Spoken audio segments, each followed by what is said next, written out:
यदि किसी त्रिभुज के एक भुजा के समांतर कोई रेखा खींची जाए तो अन्य दो भुजाओं को समान अनुपात में बांट देता है।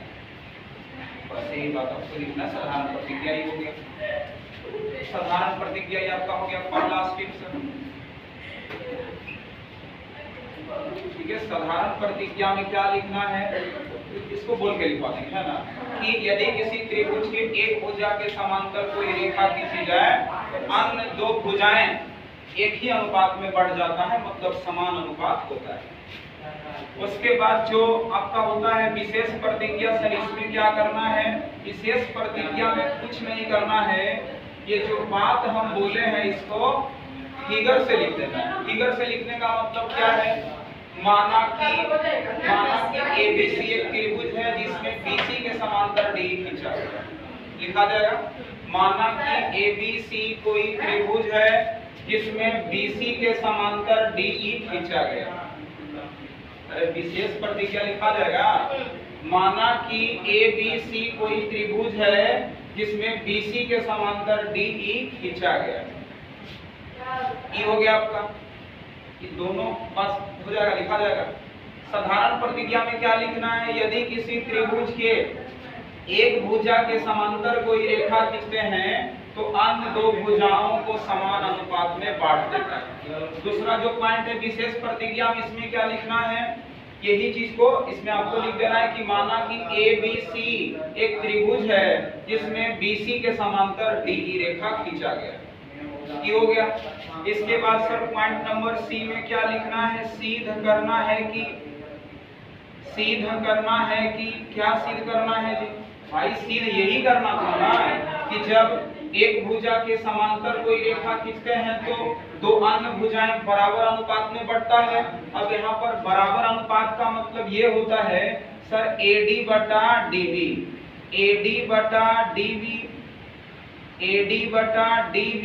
और सर यहाँ AB बटा EC, सॉरी AE बटा EC, ये आपको लिखना है भाई। इसको सिद्ध करके लाना है, इसको सिद्ध करके लेके आना है। ठीक है, यही तो आपको इसमें था कि जब एक भुजा के समांतर कोई रेखा खींचते हैं तो अन्य भुजाएं बराबर अनुपात में बढ़ जाता है, मतलब इतना बटा इतना और इतना बटा इतना। कहने का मतलब है जितना इसका अनुपात होगा उतना इसका अनुपात होगा, तो हो जाएगा AD बटा DB और AE बटा EC। ठीक है, AD बटा DB और AE बटा EC। और भी अनुपात होता है, जब थ्योरम पूरा सीख लेंगे तब समझेंगे आगे की चीजों को कि और क्या बटा होता है। और भी इक्वल इसमें हो सकता है, देखो AB बटा, एक बार लेना है पूरा, AB बटा AD और AC बटा AE, उस तरीके से भी देखेंगे हम लोग। आपका ऑब्जेक्टिव में सवाल ऐसे ही रहता है, लेकिन फिर थ्योरम में जो सिद्ध करना है आपको, सिद्ध करके ये लाना है इतना बटा इतना और इतना बटा, ये सिद्ध करके लाना। तो 3 पॉइंट तो लिखा जाएगा जी, 5 नंबर यहाँ से फिक्स हो जाएगा अगर आप सीख लेते हैं। इसके बाद सर D में क्या करना है, रचना करना। इसी को क्या बोलते हैं, बनावट भी बोलते हैं ना, कि सर इसमें क्या कुछ अलग किया गया है सवाल के अलावा। तो फिगर थोड़ा उत्पत्ति से तो नीचे मतलब सीधा करने के लिए स्टार्ट कर देते हैं। रचना में देखिए थोड़ा सा इसको फिगर को हम बड़ा करते हैं ताकि समझ में आए, छोटी सी फिगर समझ में।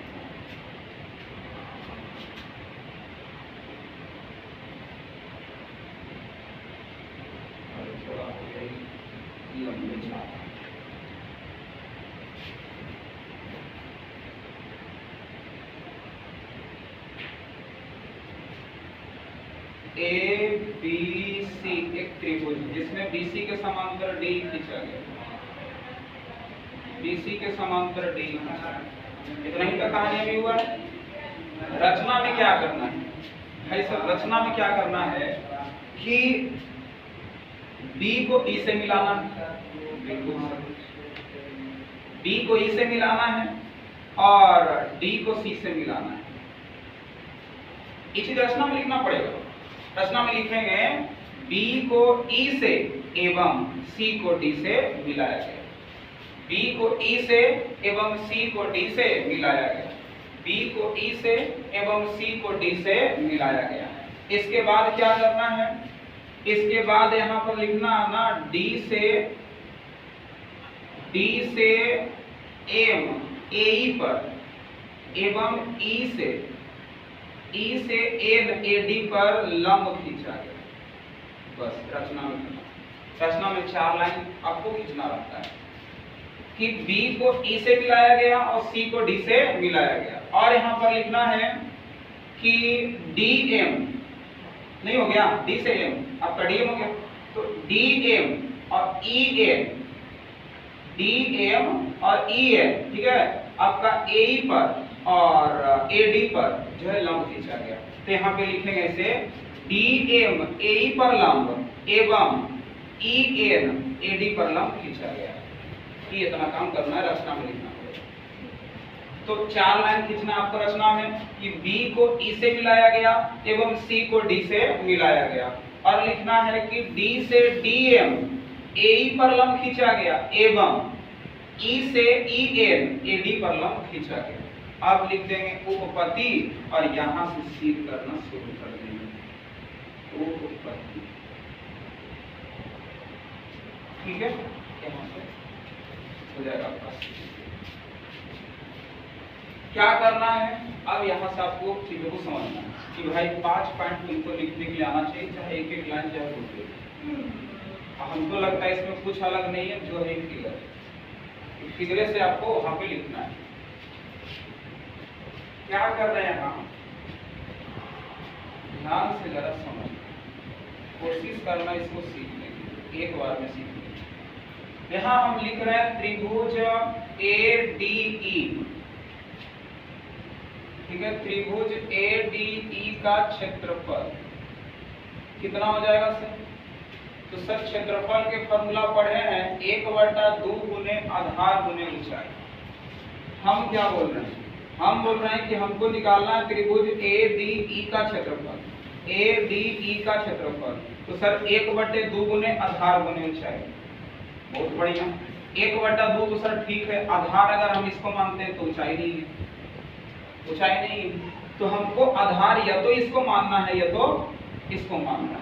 इसीलिए तो यहाँ पे लंब खींचे ताकि ऊंचाई का वो काम कर सके। हर बात समझ रहा है? तो क्या हो जाएगा, यहाँ पर हम एक बार आधार इसको मानेंगे और एक बार आधार इसको मानेंगे, दोनों ओर से चलना है।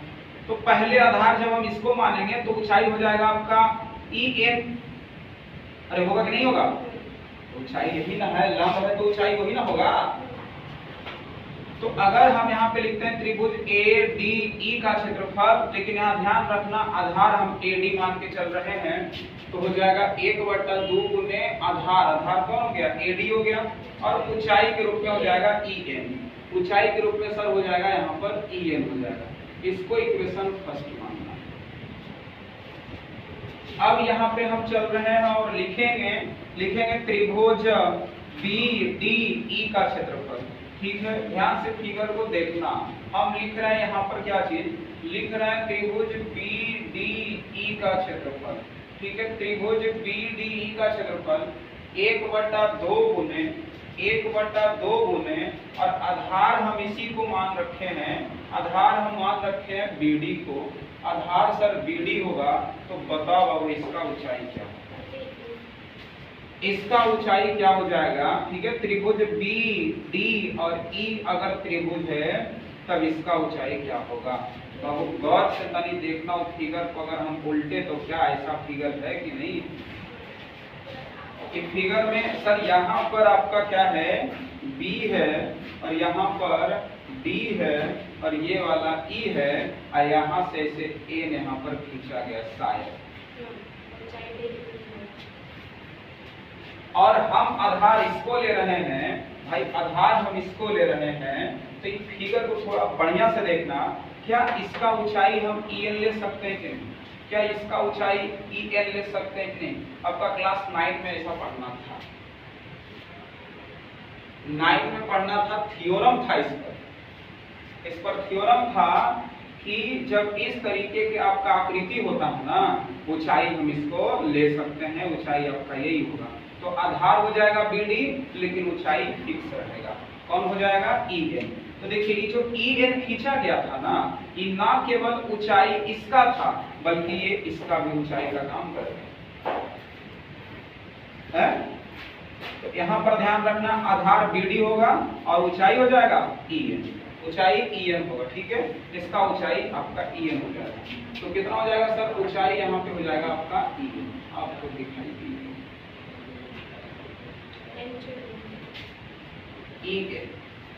ऊंचाई हो जाएगा ये वाला बात याद रखना बाबू। हालांकि 9 की बात था, हम बताएंगे नहीं ले सकते, डी के कोई काम में नहीं तो नहीं लेंगे। ऊंचाई हो गया आपका EN। ये वाला दोनों बात समझ में आ गया है तो फिर आगे आपको समझिए आधा काम हो गया। हम क्या लिखे हैं यहाँ हम यही लिखे हैं कि सर क्या लिखे हैं, त्रिभुज ADE का क्षेत्रफल, ठीक है। त्रिभुज ADE का क्षेत्रफल, ये ऊपर वाला जो त्रिभुज है इसका क्षेत्रफल निकाले हैं, लेकिन आधार हम AD रखे हैं। तो 1/2 गुने आधार, आधार क्या रहेगा, ऊंचाई है। अब अगर आगे हम चलते हैं, देखो बाबू, जैसे सर इस तरफ काम किया गया, जैसे इस तरफ काम किया गया, मतलब आधार इसको रखें फिर आधार इसको रखें, तो वैसे ही काम करना है। एक बार आधार इसको रखेंगे और आधार इसको रखेंगे। पहले इसको क्या करना है सर, इसको यहाँ पे करना पड़ेगा समीकरण फर्स्ट तथा समीकरण सेकेंड। यहाँ लिखेंगे समीकरण फर्स्ट भागा लगा देते हैं, ठीक है। समीकरण फर्स्ट भागा समीकरण सेकेंड से। भाई भागा लगाएंगे तो देखो इसको यहाँ पे कितना लिख सकते हैं सर, यहाँ पे लिख सकते हैं त्रिभुज ADE का क्षेत्रफल, ठीक है। त्रिभुज ADE का क्षेत्रफल और नीचे हो जाएगा त्रिभुज BDE का क्षेत्रफल। बढ़िया। यहाँ कितना हो जाएगा, यहाँ आपका हो जाएगा 1/2 गुना AD गुना EN।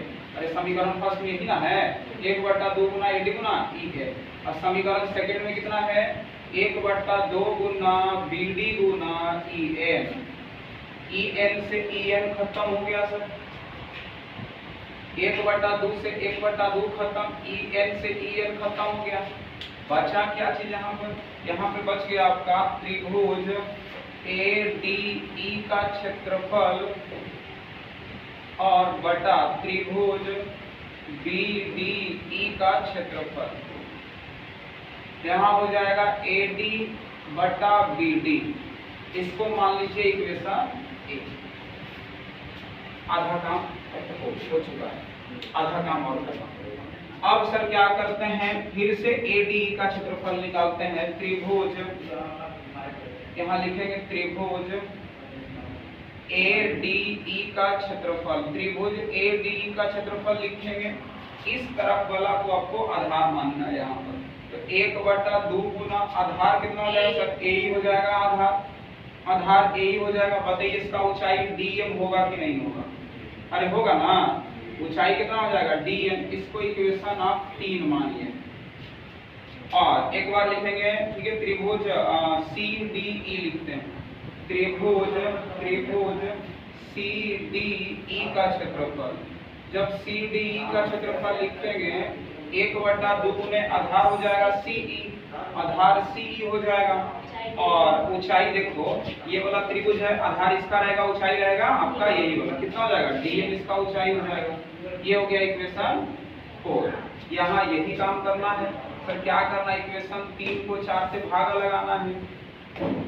समीकरण 3/4 से 4 से भागा लगा देंगे। यहाँ कितना लिखा हुआ है सर, लिखा हुआ है त्रिभुज ADE का क्षेत्रफल बटा क्या होगा, त्रिभुज CDE का क्षेत्रफल।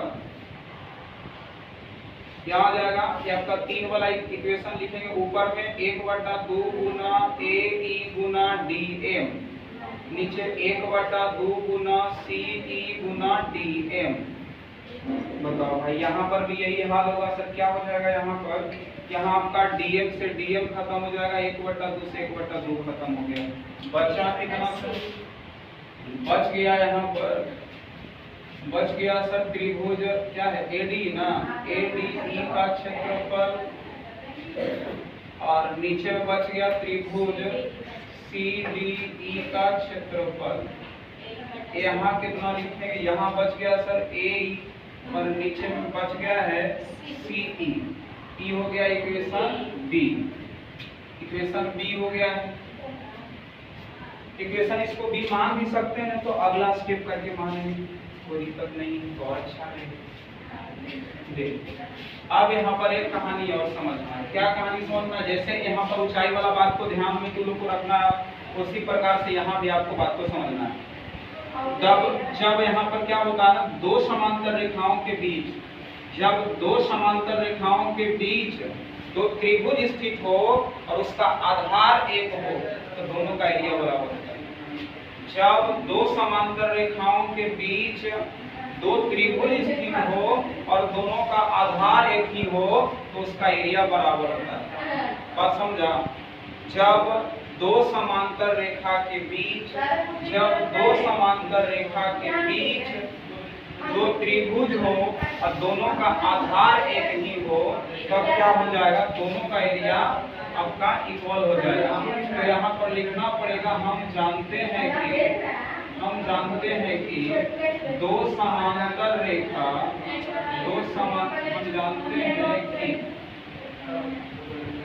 हम जानते हैं कि दो समांतर रेखाओं के बीच, दो समांतर रेखाओं के बीच स्थित, दो समांतर रेखाओं के बीच स्थित दो त्रिभुज का क्षेत्रफल बराबर होता है यदि आधार समान हो या एक ही हो, यदि आधार एक ही हो। तो भाई यहाँ पर क्या समझ में आया सर? यहाँ समझ में यही आया कि कौन सा यहाँ पर आपका जो है त्रिभुज हो रहा है आपका इस तरीके का। तो दो समांतर रेखा यहाँ BC और क्या हो गया, DE हो गया। यहाँ पर दो त्रिभुज है, एक BDE है, एक CDE है। बोलो है कि नहीं है? तो दोनों आपस में इक्वल हो जाएगा। यहाँ लिख सकते हैं क्या चीज लिख सकते हैं सर? यहाँ पर त्रिभुज BDE का क्षेत्रफल, BDE का क्षेत्रफल, और सर यहाँ पर कितना लिख सकते हैं? और लिख सकते हैं CDE का क्षेत्रफल। ठीक है, CDE का क्षेत्रफल। बताओ इसको से ज्यादा अच्छा है कि सर नीचे वाला स्टेप में इक्वेशन मान लें। तो बताओ यहाँ पर कितना हो जाएगा सर? यहाँ हो जाएगा ना, त्रिभुज ADE था, त्रिभुज ADE का क्षेत्रफल वहाँ पर लिखा हुआ है। और सर नीचे में जो CDE है, बताओ इसको हटा के, CDE को हटा के हम BDE लिख सकते हैं। देखिए ना, CDE इक्वल हो गया किसका? BDE। तो सर इसके जगह पे लिख सकते हैं BDE ना है, BDE का क्षेत्रफल। और बाकी सब जैसे वैसे AE है तो AE लिख देंगे, CE है तो CE लिख देंगे। ये हो गया इक्वेशन B। अब बताओ इक्वेशन A और B को गौर से देखिए। इक्वेशन A और B को देखिए, क्या आ गया ना आंसर?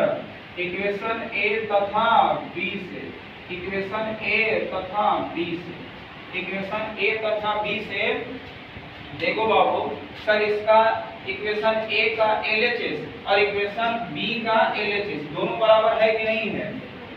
देखिए क्या लिखा हुआ है, त्रिभुज ADE का क्षेत्रफल और क्या है बटा BDE का क्षेत्रफल। यहाँ पे देखिए ADE का क्षेत्रफल और BDE का क्षेत्रफल, तो LHS क्या हो गया? इक्वल।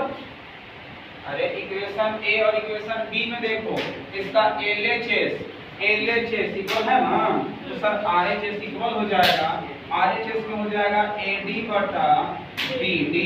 और इस तरफ कितना होगा सर? AE और बटा C। यही तो लाना था जो सिद्ध हो चुका है।